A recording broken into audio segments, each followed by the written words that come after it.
첫 시간 주님께 안녕하세요. 대강교회 오후 목사입니다. 6월 4일 토요일입니다. 하나님 우리에게 주신 말씀은 사도행전 18장 12절에서 23절까지 말씀입니다. 갈리오가 아가야 총독되었을 때에 유대인이 일제히 일어나 바울을 대적하여 법정으로 데리고 가서 말하되 이 사람이 율법을 어기면서 하나님을 경외하라고 사람들을 권한다 하거늘 바울이 입을 열고자 할 때에 갈리오가 유대인들에게 이르되 너희 유대인들아 만일 이것이 무슨 부정한 일이나 불량한 행동이었으면 내가 너희 말을 들어주는 것이 옳거니와 만일 문제가 언어와 명칭과 너희 법에 관한 것이면 너희가 스스로 처리하라. 나는 이러한 일에 재판장 되기를 원하지 아니하노라 하고 그들을 법정에서 쫓아내니 모든 사람이 회당장 소스데네를 잡아 법정 앞에서 때리되 갈리오가 이 일을 상관하지 아니하니라. 바울은 더 여러 날 머물다가 형제들과 작별하고 배 타고 수리아로 떠나갈새 브리스길라와 아굴라도 함께 하더라. 바울이 일찍이 서원이 있었으므로 겐그리아에서 머리를 깎았더라. 에베소에 와서 그들을 거기 머물게 하고 자기는 회당에 들어가서 유대인들과 변론하니 여러 사람이 더 오래 있기를 청하되 허락하지 아니하고 작별하여 이르되 만일 하나님의 뜻이면 너희에게 돌아오리라 하고 배를 타고 에베소를 떠나 가이사랴에 상륙하여 올라가 교회의 안부를 물은 후에 안디옥으로 내려가서 얼마 있다가 떠나 갈라디아와 부르기아 땅을 차례로 다니며 모든 제자를 굳건하게 하니라. 아멘. 사도행전을 보면 사도 바울의 모습이 용감해 보이고 담대해 보이고 참 대단하다라는 생각이 들 때가 많습니다. 그런데 그가 어떻게 그렇게 할 수 있었는가? 그 이유가 무엇인가 봤을 때 바울은 혼자 가는 것이 아니죠. 고린도 성읍을 향해 혼자 돌진하는 게 아닙니다. 하나님이 함께 가십니다. 하나님이 함께 하시니 어떤 대적이 두렵겠습니까? 하나님이 함께 하신다는 것이 정말 우리의 삶 속에 실제가 될 때에 우리도 바울과 같이 살 수 있는 줄을 믿습니다. 전지전능하신 하나님이 나의 아버지가 되셔서 나와 함께 하신다는 이 확고한 믿음이 바울을 담대하게 했고 어떤 대적도 두려워하지 않게 되는 것이죠. 로마서 8장에 나오는 누가 우리를 대적하리요? 이것은 참으로 바울의 신앙 고백이 아닐 수 없습니다. 그리고 또 하나 18장 10절에 나왔던 이 성에 내 백성이 많다 하셨던 그 하나님으로부터 들은 말씀이 늘 바울 안에 있었습니다. 그러니까 죽음의 위협이 있다 해도 바울은 들어가는 겁니다. 여러분 만약에 화재가 났다. 그런데 저 불구덩이 속에 생명이 있다. 그 안에 살 수 있는 생명이 있기 때문에 소방관이 들어가는 것이죠. 그것이 소방관의 사명이기 때문입니다. 하나님께서 이 영혼들에게 복음을 전하도록 생명 얻게 하도록 나를 부르셨기 때문에 바울은 그곳이 어디든 들어가는 것이죠. 그래서 바울이 담대히 들어가서 1년 반을 하나님의 말씀을 가르칩니다. 그런데 사건이 하나 벌어지죠. 오늘 본문입니다. 갈리오가 아가야 총독되었을 때에 유대인들이 일제히 일어나 바울을 대적합니다. 그리고 법정에 고소하는 일이 일어납니다. 일제히 일어났다 했을 때 아주 무섭습니다.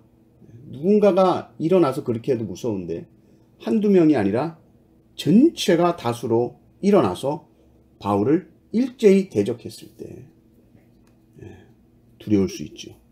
그리고 그 고소 내용이 뭡니까? 바울이 율법을 어기면서 하나님을 경외하라고 사람들을 권한다는 말입니다.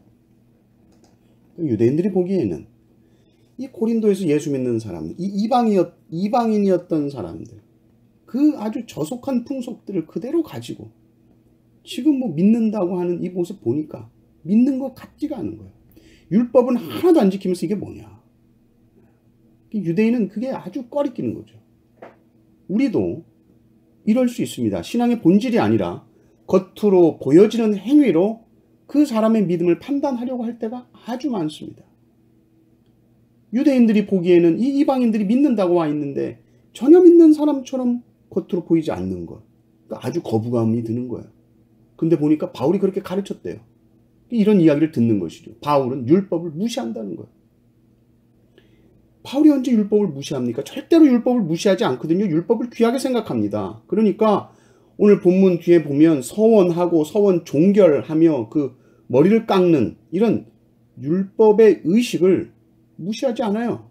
그걸 보여주고 있거든요.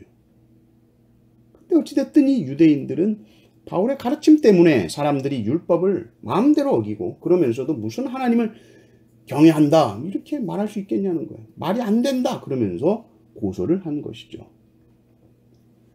바울이 아마 할 말이 아주 많았을 것입니다. 그래서 14절에 보면 바울이 입을 열려고 하는데 갈리오 총독이 막아섭니다. 그리고 그 고소를 기각해버립니다. 그 이유가 뭡니까? 총독이 보니까 지금 바울은 무슨 보편적인 윤리나 도덕적인 불의, 부정, 어떤 불량한 행동을 한 것이 아니라는 거죠. 이건 그냥 유대교 내부의 문제, 그들만의 어떤 종교적인 관습의 문제로 인해서 일어난 사건으로 본 겁니다. 그러니까 야, 나는 너희들의 그런 어떤 종교적인 용어나 구체적인 신학 이런 거 모르겠다. 니들 언어, 문화, 관습, 니들이 가진 종교법 뭐 이런 것들 때문에 일이 일어난 거라면 이 문제는 니들이 알아서 해라. 귀찮다. 나는 잘 알지도 못하고 손대기 싫으니까 다 나가라. 이게 무슨 사회 질서를 어집힌 것도 아니고 미풍양속을 해친 것도 아니니까 바울이 또 로마법을 어긴 것도 없다. 자, 이 법정에서 다 나가라. 그러고는 기각해버린 거예요. 뭐 하나님이 하신 거죠. 그러니까 이 재판을 구경하던 유대인들이 회당장 소스데네를 잡습니다. 이 회당장 소스데네는 유대인 지도자죠. 소스데네 당신이 무능력하니까 이 바울 하나 잡아놓지도 못하고 그러면서 회당장 소스데네를 법정 앞에서 막 구타합니다. 자기들끼리 막 자중질환이 일어나게 한 거예요. 하나님이 바울을 이렇게 지키시죠. 유대인들이 일제히 하나가 돼서 일어나서 바울을 대적했는데 이젠 그들이 서로 다투기 시작하는 거예요. 하나님께서 이 공권력을 사용하셔서 바울을 오히려 지켜주세요. 생각하지 못했던 일들이 일어나는 것이죠. 바울은 어떤 상황 속에서도 주님의 복음을 들고 앞으로 전진해 나갔습니다. 우리는 이 바울을 통해서 복음을 전하는 자로서의 모범을 보게 되는 것이죠. 입을 열어 우리가 복음을 전하면 그 뒤처리는 하나님이 하십니다.